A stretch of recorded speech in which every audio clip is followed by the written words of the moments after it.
ಜನಾಂಗದ ಒಂದು ಸಭೆಯನ್ನು ಮಾಡ್ತಾ ಇದ್ವಿ. ಫಸ್ಟ್ ಟೈಮ್ ಬೇರೆ ಸಭೆಗಳು ಮಾಡ್ತಾ ಇದ್ವಿ, ಅದರಲ್ಲಿ ಎಲ್ಲರೂ ಬರ್ತಾ ಇದ್ರು. ಇವತ್ತು ಒಂದು ಒಂದು ಉನ್ನತವಾದಂಥ ಒಂದು ಸಭೆಯನ್ನು ನಾವು ಮಾಡ್ತಾ ಇದ್ದೀವಿ.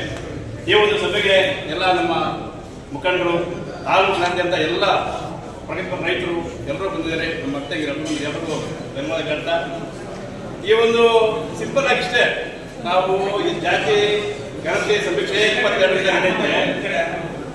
ನಡೆಯುವಾಗ ನಮ್ಮ ಹತ್ರ ಏನಿದೆ ಒಂದು ಮಾಸ್ಟರ್ದು ಇದಿಲ್ದಿರ, ನಮ್ಮ ಹತ್ರ 99 ರೂಪಾಯಿ ಇದ್ರೆ 99 ರೂಪಾಯಿ ಬರ್ಸ್ಬೇಕಷ್ಟೇ.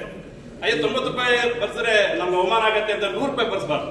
ದಯವಿಟ್ಟು ಎಲ್ಲರಲ್ಲಿ ಮನವಿ ಮಾಡೋದಿಷ್ಟೇ, ನಮ್ಮ ಆರ್ಥಿಕವಾಗಿ, ನಮ್ಮ ಶೈಕ್ಷಣಿಕವಾಗಿ, ರಾಜಕೀಯವಾಗಿ, ಸಾಮಾಜಿಕವಾಗಿ ನಾವು ಯಾವ ಸ್ಟೇಜಲ್ಲಿ ಇದ್ದೀವೋ ಅದನ್ನು ನಾವು ಅವ್ರಿಗೆ ಮನವಿ ಮಾಡಿ ಅದನ್ನು ಬರ್ಸ್ಬೇಕಷ್ಟೇ. ಇದರಿಂದ ಮುಂದಿನ ದಿನ ನಮ್ಮ ಜನಾಂಗದ ಅಳಿವು ಉಳಿವು ಇದರಲ್ಲಿ ಇರುತ್ತೆ. ನಮ್ಮ ಮುಂದಿನ ಭವಿಷ್ಯ ನಾವು ಇವಾಗ 22ನೇ ತಾರೀಕಿಂದ ಏನು ನಾವು ಸಮೀಕ್ಷೆಯಲ್ಲಿ ನಾವು ಯಾವ ರೀತಿ ಮಾಡ್ತೀವೋ ಅದನ್ನೇ ನಮ್ಮ ಮುಂದಿನ ದಿನದಲ್ಲಿ ನಮ್ಮ ಮಕ್ಕಳ ಭವಿಷ್ಯ ಆಗುತ್ತೆ. ದಯವಿಟ್ಟು ಎಲ್ಲರಿಗೂ ಮನವಿ ಮಾಡೋದಿಷ್ಟೇ. ಇದ್ರ ಜೊತೆಗೆ ನಾವು ಮೇಜರ್ ಆಗಿ ಒಂದು ಕಾಲಮ್ ಇದೆ, ಇದರಲ್ಲಿ ಸಾಲದ ಬಗ್ಗೆ ಇದೆ. ನೀವು ಎಷ್ಟು ನಿಮ್ಮ ಸಾಲ ಏನು, ಸಾಲದ ಉದ್ದೇಶ ಏನು, ಇದು ಮೇಜರ್ ಆಗಿ ನಾವು ಬರ್ಸ್ಬೇಕಾಗುತ್ತೆ.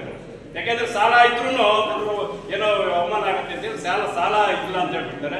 ದಯವಿಟ್ಟು ಸಾಲದ ಬಗ್ಗೆ ವಿವರವಾದಂತಹ ಮಾಹಿತಿ ಕೊಡಬೇಕು. ಯಾಕೆಂದ್ರೆ ನಾವು ಸಾಲ ಇಲ್ಲ ಅಂದ್ರೆ ನಾವು ಪ್ರಗತಿಪರವಾಗಿದ್ದೀವಿ, ಮುಂದೋಟಿದ್ದೀವಿ ನಾವು ಅಂತೇಳಿ ಸರ್ಕಾರ ಅದು ಆ ರೀತಿ ತೀರ್ಮಾನ ತಗೊಳುತ್ತೆ. ದಯವಿಟ್ಟು ಯಾವುದರಲ್ಲೇ ನಾವು ಇದು ಮಾಡಿದ್ರೆ ನಮ್ಮ ಪರಿಸ್ಥಿತಿ ಏನಿದೆಯೋ ಅದನ್ನು ಬರ್ಸ್ಬೇಕು ಅಂತ ತಮ್ಮನ್ನು ಪದೇ ಮನವಿ ಮಾಡಿ ಇವತ್ತು ಈ ಕಾರ್ಯಕ್ರಮದಲ್ಲಿ ಭಾಗವಹಿಸಿ ತಮ್ಮ ಜೊತೆ ಮಾತಾಡೋ ಅವಕಾಶ ತಮ್ಗೆಲ್ಲರೂ